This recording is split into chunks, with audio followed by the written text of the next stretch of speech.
আমি সবসময় বলি যে যে সমস্ত মহিলারা বোরকা পড়তে চান না বা পর্দা করতে চান না, বোরকা বলে কোনো কথা না, পর্দা করতে চান না, হিজাব করতে চান না, তারা বাহিরে যখন খোলামেলা পোশাকে যান, সেজে গুজে যান, তাদেরকে অন্য পুরুষরা দেখে কি চিন্তা করে? পরপুরুষ গায়ের মাহরামরা একজন সুন্দরী নারী বা একজন যুবতী নারী সাজগোজ করে যদি বাহিরে আসে, খোলামেলা পোশাক আশাকে চলাফেরা করে, যত পুরুষ তাকে দেখে কি চিন্তা করে? আপনারা জানেন না কি চিন্তা করে? আপনি নিজে কি চিন্তা করেন? সবাই সে চিন্তা করে। কথা ঠিক বলছি না?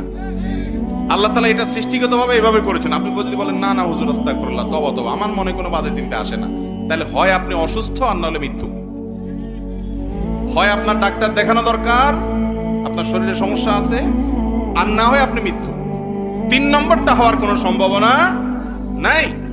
এবার আপনি চিন্তা করেন, যেই বোন পর্দা ছাড়া বাহিরে যাওয়াটাকে তার জন্য তিনি এটা প্রাউড ফিল করার মতো বিষয় মনে করছেন, ন্যূনতম যদি তার ভিতরে আত্মসম্মান বোধ থাকে, সে চিন্তা করবে বাজারে যতগুলো মানুষ আমাকে দেখছে, আমাকে নিয়ে মনে মনে সে এমন এমন কল্পনা করছে, ওই কল্পনার কথা যদি মুখ দিয়া বলে, তাহলে ঘৃণায়, ক্ষোভে, দুঃখে, কষ্টে তার আত্মহত্যা করতে মনে চাইবে। আত্মহত্যা করা হারাম। বুঝাইতে চাইলাম যে সে নিজেকে শেষ করে দিতে মনে চাইবে, এত জঘন্য খারাপ লাগবে তার কাছে। অথচ সেই মানুষটাই যখন দেখে বলে আপা অনেক সুন্দর লাগছে, ভাবি অনেক সুন্দর লাগছে, ওই মহিলা মিটমিট করে হেসে ওইটাকে অ্যাপ্রিসিয়েট নিচ্ছে, সেটাকে গ্রহণ করছে। সে জানে না যে ওই সুন্দর লাগা কথার যে বলছে, তার মনে বাজে কল্পনা আসবে। যদি কখনো না আসে, হতে পারে প্রাইমারি লেভেলে কারোর মনে বাজে চিন্তা আসলো না, কিন্তু আসবে।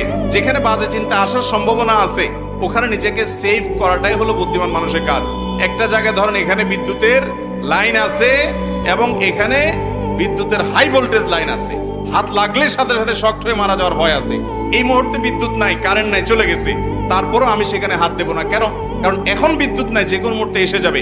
কোন পুরুষ কোন নারীকে দেখার পর এই মুহূর্তে হয়তো তার মনে বাজে চিন্তা আসছে না, হয়তো অন্য কোনো টেনশনে আছে বেচারা, তার মনে বাজে চিন্তা এই মুহূর্তে আসলো না, কিন্তু আসতে বাধ্য।